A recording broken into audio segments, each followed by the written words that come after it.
Hey, what's up everyone? Today we're looking at the Jakks specific Sonic the Hedgehog 3 movie Super Sonic and Knuckles figure. This is part of their second wave of these figures. I mainly only wanted these two though. After reviewing the first wave, Knuckles was the only one I wanted to have next, but then I found out Super Sonic was in this wave, so I decided to grab him as well. However, Knuckles was the main one that I wanted the most just because I wanted to complete the main cast for the third movie. So I'm very happy that he got a single release. So here they are. You can see the packaging is pretty much the same as the figures in the first wave, with the logo and then the characters, here to the side. But, you got like their names here and then the Jakks specific logo at the bottom right there. And then turning these around, it's pretty much the same where it shows the an image here of the figures. You got like a description to the side. They both got 22 points of articulation, and then these are the figures that's part of this wave. So you can see, we got like Shadow, and then you got like Tails with this Chow mascot as a head. Really, they're pretty much the same figures. They just got like a different head sculpt, really. But I mainly just wanted these two though for the most part, which is why I was really excited for these two.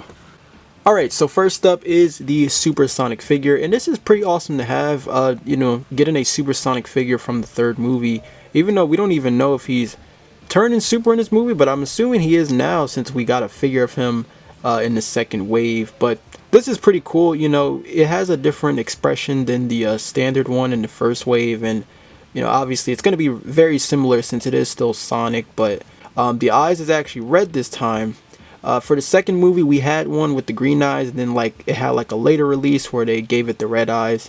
So here's just a close-up here on the head sculpt. You can still see like the fur texturing going on around the figure, all around where like the yellow is, of course, and even the stomach right here.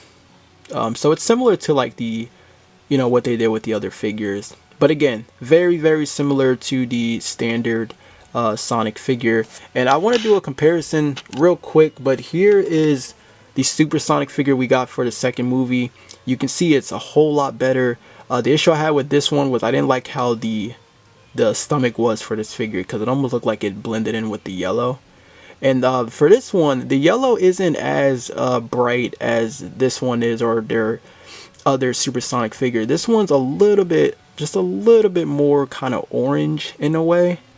And I'm pretty sure that's just how it is in the movie. Or, I mean, at least maybe that's how it was in the second movie, because we haven't seen it in the third movie. But, I don't know. Not saying this isn't inaccurate or anything like that. Just letting you know that it's not going to be that bright yellow as you're expecting. So just keep that in mind. But, again, this one does look a whole lot better. I think they did a really good job trying to capture that sort of real life look of them in the movie. Of course, we still got some details here at the bottom of the shoes. I don't know why I'm showing this figure, but we still got the peg holes as well. And that's pretty much that. Articulation, don't really need to go over too much. Again, it's really the exact same thing. We got the ball peg here at the top of the head. Shoulders, still fine. We have the butterfly joints.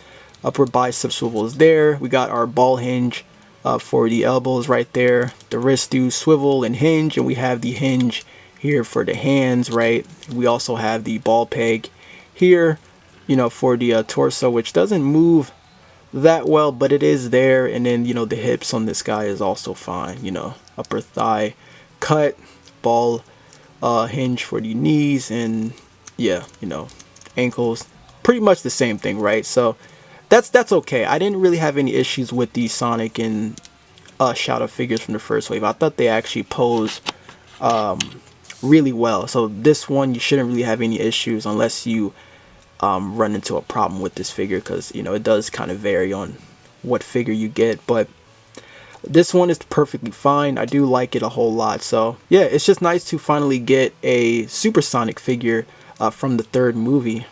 So here's just a side-by-side comparison next to the regular Sonic from the first wave. So, we now have just a regular and a Super Sonic figure from the third movie. And again, they both have different expressions. Now, one more comparison I'll do here. Here's just the regular 4-inch Super Sonic figure. This is just the regular video game Supersonic figure. If you want to see like a little difference with these two, so the yellow here with this figure is a lot more like lighter. They both got the red eyes, and they're both like angry looking really. So yeah, just a little comparison if you want to see how these two look. Next up here is Knuckles, and he looks fantastic. I really like the way how this Knuckles figure came out. He has more of a serious expression. You can still see like the fur texturing around the figure all over the quills and the torso, right? And of course we have the moon symbol here on his chest.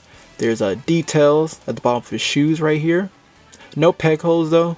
Now the articulation isn't the best on this figure, so for the head it is on a ball peg. You get just a little bit of movement, but because it's sitting so low, you're not gonna get a lot really going on. He's just gonna be like a bobblehead really. You can't really turn because the quills are like a hard plastic and it gets in the way with the arms, so there's not a lot you can really do unless it's gonna be a pain honestly if you really wanted to try to turn his head. So you're not really gonna do much with the head, unfortunately. For the arms, he doesn't have any butterfly joints either, which I can understand because even when you turn, if you move the arms, it's gonna bump into the quills, so it goes like out to the side anyway. So butterfly joints wouldn't really do much. I mean, you can still move him, like move the arms forward and back a little bit, but again, those quills are just in the way, so there's not really a lot you can really do. But you have your bicep swivel. We have the the ball hinge for the elbows. Doesn't get as much range as I liked him to get, but this is as much as you get, and it's a little loose too. But the wrists do swivel. There is a hinge, ball hinge right there. Of course we got the hinge here for the hands, and then we have the ball joint here for the torso. It's actually pretty good. I think it moves better than Sonic because I can actually have Knuckles like do an ab crunch to go back about there, which is nice. But it doesn't go forward though. Forward is non-existent, but it does crunch back pretty nice. And then like out to the side, it's not the best though. So you're really just gonna get your rotation, but the going back isn't really too bad right there. For the hips, he can kick forward just about there and then kick in back, I'd say just about there. He can still go out to the side.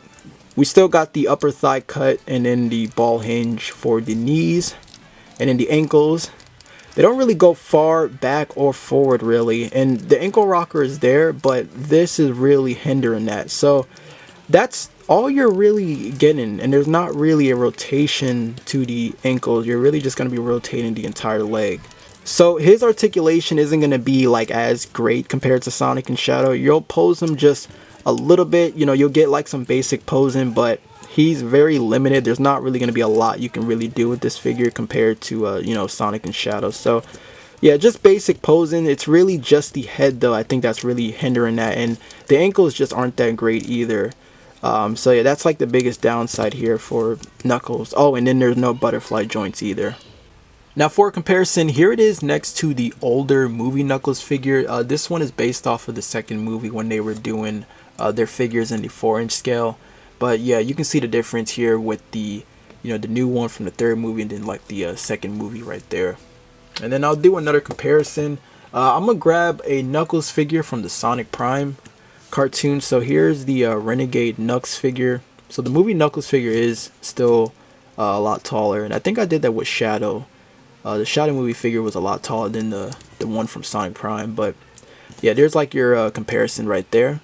Now here's one last comparison. I got Knuckles with the rest of the gang, and this is pretty awesome. This is all I wanted really, was just the main cast from the third movie, and they all look great next to each other. It's just awesome to finally have Knuckles with everyone else. So yeah, I'm really happy with it. This is all I really wanted right here. Okay, so final thoughts on the Jakks specific Sonic the Hedgehog 3 movie, Super Sonic, and Knuckles figures. Not bad by all means, not a whole lot going on with this wave as they are very similar with the articulation, and Sonic, Tails, and Shadow are going to be about the same as their previous figures from the first wave. The Knuckles figure has a really great sculpt. I think aesthetically it looks amazing. The articulation is the only thing that's holding it back for me though. It's a bit limited in some areas compared to the other figures. but it is still fine for what it is. If you want to pick these up, they are currently hitting Target as of now.